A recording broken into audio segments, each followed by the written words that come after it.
ಈ ಅಮೆರಿಕೆಯಲ್ಲಿ ನ್ಯೂಯಾರ್ಕ್ ಇದೆಯಲ್ಲ, ಅದರ ಪಟ್ಟಣದ ಬಹುಭಾಗವನ್ನು ಸಮುದ್ರ ಸುತ್ತುವರೆದು ಬಿಟ್ಟಿದೆ. ಒಂದು ಕಡೆಯಿಂದ ಇನ್ನೊಂದು ಕಡೆ ಹೋಗ್ಬೇಕಾದ್ರೆ ಸಮುದ್ರ ಸುತ್ತ ದಾಟ್ಕೊಂಡು ಹೋಗ್ಬೇಕು. ಒಬ್ಬ ಮನುಷ್ಯ ವಿಚಾರ ಮಾಡಿದ, ಅಷ್ಟು ದೂರ ಸುತ್ತ ಹಾಕೋದಕ್ಕಿಂತ ಸಮುದ್ರದ ಈ ಕಡೆಯಿಂದ ಆ ಕಡೆಗೆ ಒಂದು ಸೇತುವೆ ಕಟ್ಟೋದಾದ್ರೆ ಎಷ್ಟು ಚಂದ ಅಂತ ವಿಚಾರ ಮಾಡಿದ. ಇಂಜಿನಿಯರ್ ಅವನ ಹೆಸರು ಜಾನ್ ರೋಬ್ಲಿಂಗ್ ಅಂತ ಹೆಸರು. 10 ಮಂದಿ ಮುಂದೆ ಹೇಳ್ದ, ಯಾರೂ ಸೀರಿಯಸ್ ತಗೊಳ್ಳಿಲ್ಲ ಅವನ ಮಾತು. ಅಯ್ಯೋ, 4 ಕಿಲೋಮೀಟರ್ ಸಮುದ್ರ ಸೇತುವೆ ಕಟ್ಟೋಕೆ ಸಾಧ್ಯ ಇದೆಯಾ? ಸಮುದ್ರದ ಆಳದಲ್ಲಿ ಕಾಂಕ್ರೀಟ್ ನಿಂತ್ಕೊಳ್ಳುತ್ತಾ, ಕಂಬ ನಿಂತ್ಕೊಳ್ಳುತ್ತಾ, ಸೇತುವೆ ನಿಂತ್ಕೊಳ್ಳೋದು ಸಾಧ್ಯವಿಲ್ಲ, ಕನಸಿನ ಮಾತು ಅಂತ ಎಲ್ಲರೂ ಅವನ ಮಾತನ್ನು ತಿರಸ್ಕಾರ ಮಾಡಿಬಿಟ್ರು. ಆತ ಬಿಡ್ಲಿಲ್ಲ. ಯಾರು ಒಪ್ತಾರೋ ಬಿಡ್ತಾರೋ ತನ್ನ ಮಗನ್ ಕರೆದ.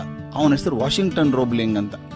ನೋಡೋ ಮಗು, ಈಗ ಮಾಡಬೇಕು, ಇದು ನನ್ನ ಜೀವನದ ಗುರಿಯಪ್ಪ, ಇದು ದೊಡ್ಡ ಮಹತ್ ಸಾಧನೆ ಆಗ್ತದೆ, ಎಷ್ಟು ಜನಕ್ಕೆ ಪ್ರಯೋಜನ ಆಗುತ್ತೆ ಗೊತ್ತಾ ಅಂತೆಲ್ಲ ಹೇಳ್ದ. ಮಗ ಒಪ್ಕೊಂಡ. ಒಂದಿಷ್ಟು ಜನ ಇಂಜಿನಿಯರ್ ಸೇರಿಸ್ಕೊಂಡು ಚೆನ್ನಾಗಿ ಪ್ಲಾನ್ ಮಾಡಿದ್ರು. ಅಪ್ಪ ಮಗ ಇಂಜಿನಿಯರ್ ಸೇರಿ ಪ್ಲಾನ್ ಮಾಡಿ ಇಂಥ ದಿವಸ ಪ್ರಾರಂಭೋತ್ಸವ ಮಾಡಬೇಕು ಅಂತ ತೀರ್ಮಾನ ಆಯಿತು. ಸಿದ್ಧತೆ ಆಯಿತು.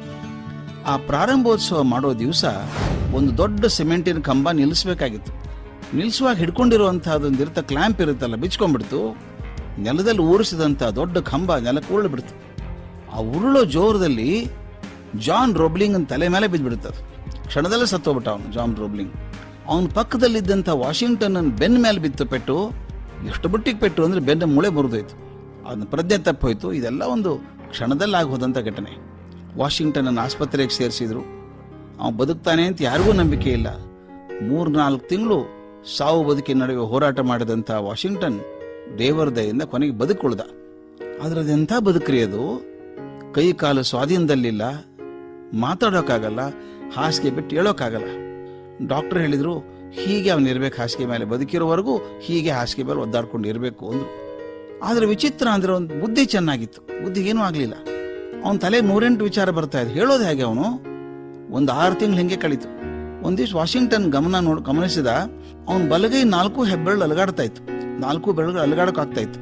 ಹೆಂಡತಿನ ನೋಡಿದ್ಲು. ಓಹೋ, ಬುದ್ಧಿ ಚೆನ್ನಾಗಿದೆ, ಕೈಯಿಂದ ಏನೋ ಸನ್ನೆ ಮಾಡ್ತಾನೆ, ಗೊತ್ತಾಗಲ್ಲ ಅಂತ ಕೈ ಇಟ್ಕೊಂಡ್ಲು. ಈತ ತನ್ನ ಬೆರಳುಗಳಿಂದ ಆಕೆ ಕೈ ತಟ್ತಾ ಹೋದ. ಆಕೆ ಏನೋ ಹೇಳ್ಬೇಕಂತಾನೆ, ಅದೇನು ಅಂತ ಗೊತ್ತಾಗ್ಲಿಲ್ಲ. ಮುಂದೆ 6 ತಿಂಗಳ ಕಾಲ ಈತ ಆಕೆ ಕೈ ತಟ್ತಾ ಹೋದ. ಆಕೆ ಬುದ್ಧಿವಂತೆ, ಇವನ್ ಕೈ ತಟ್ಟೋ ರೀತಿ, ಎಲಗಾಡ್ಸೋ ಬಗೆಯನ್ನು ಅರ್ಥ ಮಾಡ್ಕೊಂಡು ಇದನ್ನೇ ಒಂದು ಭಾಷೆ ಮಾಡ್ಕೊಂಡ್ಲು. ನೀ ಇದನ್ನ ಹೇಳ್ಬೇಕಂತಿದ್ಯಾ, ಹೀಗೆ ಹೇಳ್ಬೇಕಂತಿದ್ಯಾ ಅಂತ ಬರೆದು ತೋರಿಸಿದ್ಲು. ಅವ್ನು ಸಂತೋಷದ ಕಣ್ಣೀರು ಬಂದ್ಬಿಡ್ತು. ಹೌದು, ಇದೇ ಹೇಳ್ಬೇಕು ಅಂತ ಗೋಣ ಹಾಕಿದ. ಮುಂದೆ ನೋಡಿ ಏನಾಯ್ತು ಅಂತ. ಆಕೆ ಕೈ ಬಡ್ದು ಸೇತುವೆ ಮುಂದುವರಿಸು ಅಂತ ಹೇಳ್ದ. ಇಂಜಿನಿಯರ್ ಕೆಲಸ ಶುರು ಮಾಡಿದ್ರು.